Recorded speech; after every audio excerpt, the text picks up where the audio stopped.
저는 지금 아무것도 할 수가 없습니다. 손발이 묶여 있습니다. 말이 대통령이지 이게 대통령입니까?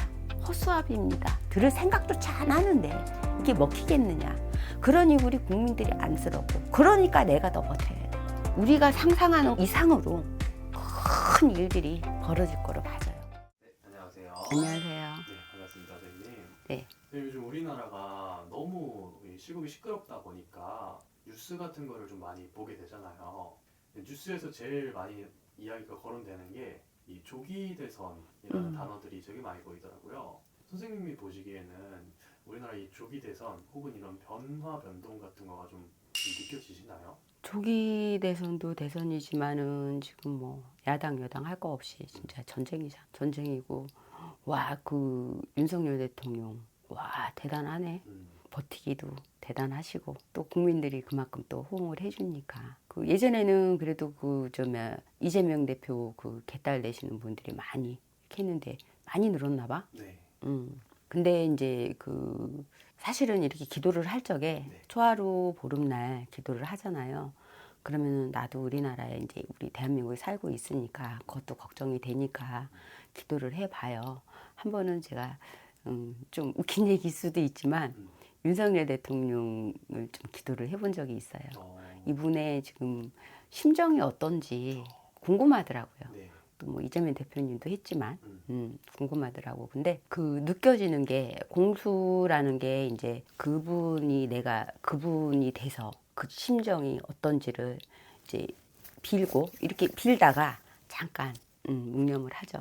묵념을 하고 머리를 비운 상태에서 그분을 느끼기 위해서 한 10분, 15분 정도 이렇게 신령님을 번갈아서 이렇게 쳐다보면 어느 분이 말씀을 해주시는 그런 기운을 느껴요. 느끼는데 그 윤석열 대통령이 마지막에 계엄을 이제 선포를 했지만 그 전에부터 생각은 많이 하셨던 것 같아요. 그래서 뭐라고 얘기를 하냐면 아버지한테 얘기하는 거를 저는 받았거든요. 눈물 날라 그랬네. 아버지, 제가 잘못했습니다. 아버지의 가르침을 올바르게 내가 전수받지를 못했고 왜 그때는 아버님이 이렇게 고지식하게 이렇게만 사시는지 답답했습니다. 이제서야 알겠습니다.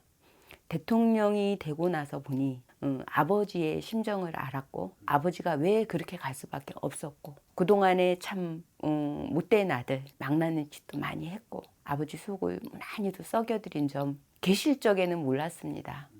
그러나 아버님이 자꾸 하시고 나서 또 이 자리에 앉고 보니 너무 아버님이 하셨던 걸어왔던 길이 얼마나 험하고 힘드셨을지 이제 알겠습니다. 대통령이 뭡니까? 자꾸 물어봐요. 그분이 계속해서 물어봐요.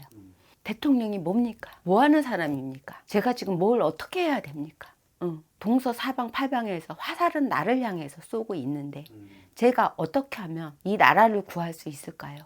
저는 대통령이지 않습니까? 누구한테도 하나님, 부처님, 뭐 천지신명님한테 물어봐도 답을 주시지 않고 지금은 아버지밖에 명답을 주실 분이 없는 것 같습니다. 제발 꿈속에서라도 나와서 제가 어떻게 해야 될지 저는 지금 아무것도 할 수가 없습니다. 손발이 묶여 있습니다. 말이 대통령이지 이게 대통령입니까? 허수아비입니다. 너무너무 견디기 힘듭니다. 제가 하야를 해야 될까요? 아니면은 아버님이 저한테 그동안에 가르쳐 주신 대로 제가 대통령으로서 위험이 있다 하더라도 위험을 무릅쓰고라도 제가 내려오더라도 우리 대한민국을 위해서 할 수 있는 게 뭐가 있을까요? 계속해서 반문을 하는데 나도 모르게 눈물이 막 나오더라고. 사실은 그 절실함이 뭔지가 이제 느껴지는 거지.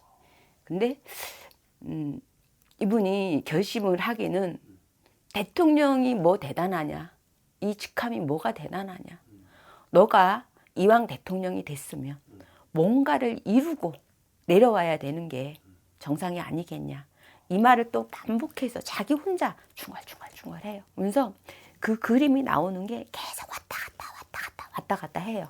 근데 고개가 축 처져갖고 눈물도 머금고 한숨을 쉬었다 앉았다 고개를 들이제꼈다, 이 모습을 보니까 우리 가정에서도 가장들이 그러잖아요.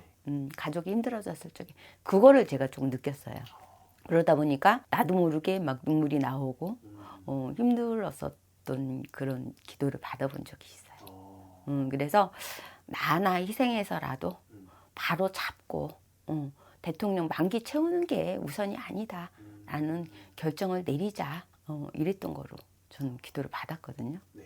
우리 PD님은 어떻게 생각해? 대단하십니다. 저도 음, 궁금해서 여쭤봤는데 이렇게까지 자세하게 선생님 들어볼 수 있는지는 몰랐는데 혹시 그러면 그 지금 이 상황이 좀 어떻게 미래가 그려지세요? 그 나라의 대통령은 하나예요. 둘이 될 수는 없잖아요. 네. 어느 누가 됐든. 지난번 영상에서도 말씀을 드렸듯이 우리 윤석열 대통령님과 민주당의 이재명 대표님 두 분이 같이 가실 수는 없어요. 두 분 다 내려오시던가 또 다른 새로운 인물이 나와서 정말 흐린물을 바로 잡아갈 수 있는 대통령이 나왔으면 좋겠다라는 그 개인적인 생각이기도 하고요.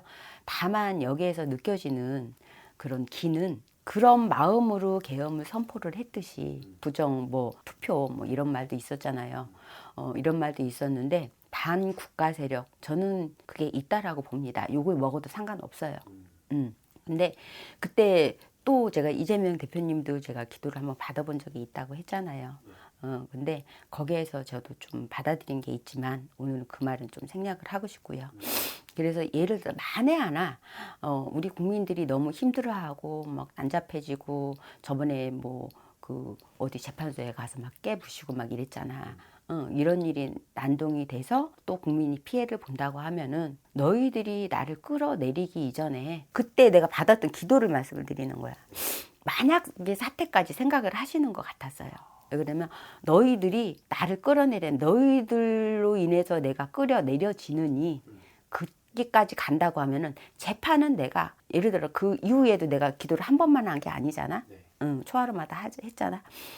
예를 들어서 만에 하나 내가 탄핵이 되기 전까지는 나는 수단과 방법을 가리지 않고 내가 여기에 있어야 진실을 밝혀를 내던 뭐를 해든 하니까 내가 대통령 자리를 유지하려고 하는 것이 목적이 아니고 내가 있음으로써 뭔가를 지휘권을 가지고 끝까지 파헤치고 내려오더라도 내려오려고 지금 정말 온 힘을 다해서 그 자리를 버티고 계시는데 만에 하나 거의 80% 90%까지 내가 내몰리는 상황이 된다고 하면은 이때는 나를 위해서 이렇게 추운 겨울날 정말 그냥 담요를 덮고 있고 비닐을 쓰고 있어도 얼어 죽을 판에 나를 위해서 저렇게 열성적으로 2030 세대도 당연히 고맙지만 또 연세 드신 분들 시시때때로 4시간 아까운 줄 모르고 와서 탄핵 반대를 외쳤던 분들을 생각하면 나는 끝까지 버텨야 되겠다는 생각. 그것이 저분들이 이 세상을 바꾸는데 일조해 주는데 그렇게까지 힘을 보태줬는데 너가 그거를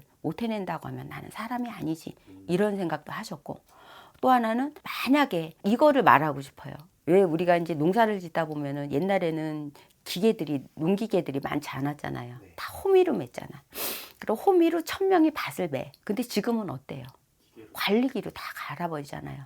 우리 국민이 예를 들어서 80% 70%가 탄핵 반대를 한다 하더라도 저쪽에서 말 그대로 관리기를 갖고 오고 대형 기계를 갖고 오면은 아무 소용이 없는 거예요. 그 사람도 순식간에 쓰나미처럼 몰려올 거니까. 여기에 대해서 사실은 걱정이 더 많으신 거예요. 아무리 우리 국민들이 지금 이렇게 외쳐도 너희들은 길을 막고 있지 않느냐. 들을 생각조차 안 하는데 이게 먹히겠느냐.